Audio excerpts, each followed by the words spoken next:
اس وقت جو جنگ ہمارے اوپر مسلط کی گئی ہے، جس نے ہماری تہذیب کو بھی متاثر کیا ہے اور ہمارے عقائد نظریات کے اندر بھی تشکیک پیدا کر دی ہے۔ ویسے تو ایک زمانے میں اتنے بڑے بڑے حملے تھے، یہ معتزلہ کا حملہ کوئی چھوٹا حملہ نہیں تھا۔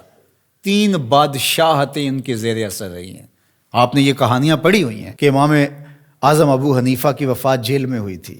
آپ نے یہ سنا ہے کہ امام احمد بن حنبل کے بدن پر 1 انچ جگہ بھی ایسی نہیں تھی جہاں کوڑے کا نشان موجود نہیں تھا۔ لیکن آج معتزلہ کے نام سے کوئی گروہ، کوئی فرقہ دنیا پہ دکھائی دیتا ہے، انہوں نے اس کا ناطقہ بند کر دیا۔ دلیل سے، عملی قیام سے، جد و جہد سے۔ مرجیہ تھے، لا ادریہ تھے، اندیہ تھے۔ اب آپ کو یہ غیر مانوس لفظ لگ رہے ہوں گے، کیا قدریہ، کیا جبریہ، کیا معتزلہ۔ ایک زمانے میں ان کا طوطی بولتا تھا، باطنیوں کا طوطی بولتا تھا، کرامتہ کا طوطی بولتا تھا۔ یہ اتنے غالب آگے تھے کرامتی کہ طاہر کرامتی نے کعبۃ اللہ سے حجر اسود کو نکال لیا اور کئی سال تک کعبۃ اللہ بغیر حجر اسود کے رہا۔ لیکن وہ زمانہ تھا کہ پھر بھی لوگوں نے قربانیاں دی، لوگوں نے علمی محاکمے کیے، علماء نے تدبیریں کی، سلاطین اسلام کھڑے ہوئے اور مقابلہ کر کے اسلام کی اس قوت رفتہ کو بحال کیا۔ اس وقت جو سب سے بڑا حملہ ہمارے اوپر ہے وہ لادینیت کا حملہ ہے، الحاد جدید کا حملہ ہے۔ اس وقت دنیا کی لادین قوتیں الکفر ملت واحدہ کی شکل کے اندر کھربوں روپے خرچ کر رہے ہیں کہ مسلمانوں کو کافر تو نہیں بنایا جا سکتا، لیکن ان کو تشکیک میں مبتلا کر دیا جائے، ان کو مسلمان بھی نہ رہنے دیا جائے،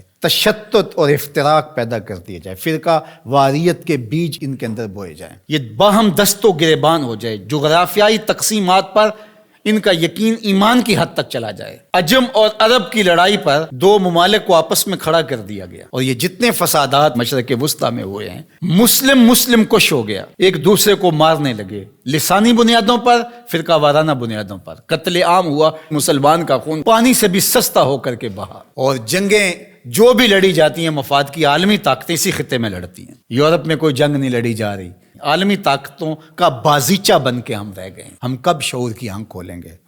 کب ہم بالغ ہوں گے؟ کب بڑے ہوں گے؟ اور اس وقت الحاد جدید کا فتنہ جو ہے وہ سر چڑھ کے بول رہا ہے، اور ان کا سب سے بڑا وار اقلیت پسندی کا نعرہ لگاتے ہیں کہ جو چیز ہے جی اس کو عقل ہی نہیں مانتی تو ہم کس طرح تسلیم کریں۔ اور اس میں سب سے بڑا حملہ جو ہے ان کا معجزے پر ہے۔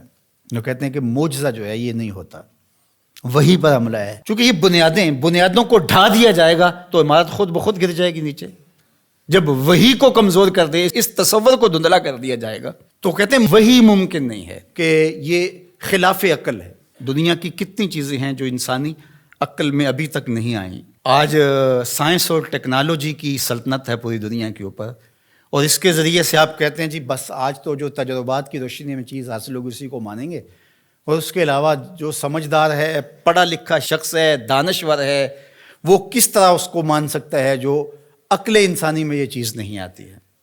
جبکہ یہ خود ہی مانتے ہیں کہ انسانی عقل ابھی تک 5% یا 6% استعمال ہوئی ہے، باقی 94-95% انسانی عقل سے بھی اتنا کام نہیں لیا گیا، ابھی سپیر پڑی ہوئی ہے۔ اور وہ دعویٰ کر رہا ہے پیغمبروں پر ہونے والی وحی پر اور وہ معجزات پر۔ اللہ اکبر! جبکہ بہت ساری ایسی چیزیں ہیں جو معجزات کی دنیا کی مسلمہ ہیں اور انسانی تاریخ اس کا انکار نہیں کرتی، جس میں حضرت عیسیٰ علیہ السلام کی بغیر باپ کے ولادت ہے، اور آج دنیا کے لوگ اس بات کو مانتے ہیں۔ اب مجھے بتایا جائے کیا عقل انسانی اس کو قبول کرتی ہے؟ لیکن دنیا مان رہی ہے۔ فرعون کی باڈی کے بارے میں سورہ یونس کے اندر اللہ تعالیٰ نے ارشاد فرمایا کہ ہم نے اس کی لاش کو لوگوں کی عبرت کے لیے باقی رکھا ہوا ہے۔ اگر فرعون کی لاش نہ ملتی تو آج یہ لوگ اچھل رہے ہوتے کہ کیسے ہو سکتا ہے، یہ قرآن نے ویسے ہی کہہ دیا۔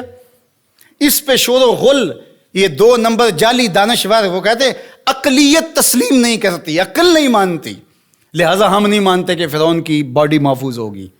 پانی میں کس طرح محفوظ رہ سکتی ہے؟ مچھلیاں نوچ نوچ کے کھا گئی ہوں گی اس کو۔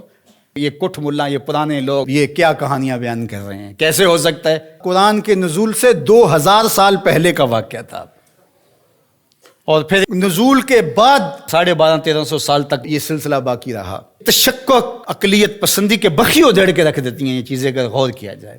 تو کہتے ہیں کہ یہ ممکن نہیں ہے. تو معراج کے واقعہ کا انکار بھی اس لیے کیا جاتا ہے. معجزہ ایک زندہ حقیقت ہے، اور میرے اور آپ کے آقا و مولا کا سب سے بڑا معجزہ قرآن ہے، اور دوسرا بڑا معجزہ جو میرے حضور کو دیا گیا وہ معجزہ معراج ہے.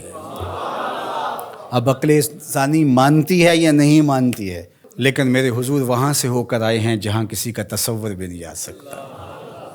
اللہ اکبر. سی معراج راز محبتاں دا نہیں سی کسے دی سمجھ وچ آن والا، سدیا طالب تے گیا مطلوب ہوتے، جبرائیل سی صد لے جان والا، بازے آخ دے بن دروازیاں تو کیویں پہنچیا عرش تے جان والا، ابر عقل نو ایتھے دخل کیے جانے جان والا یا لے جان والا.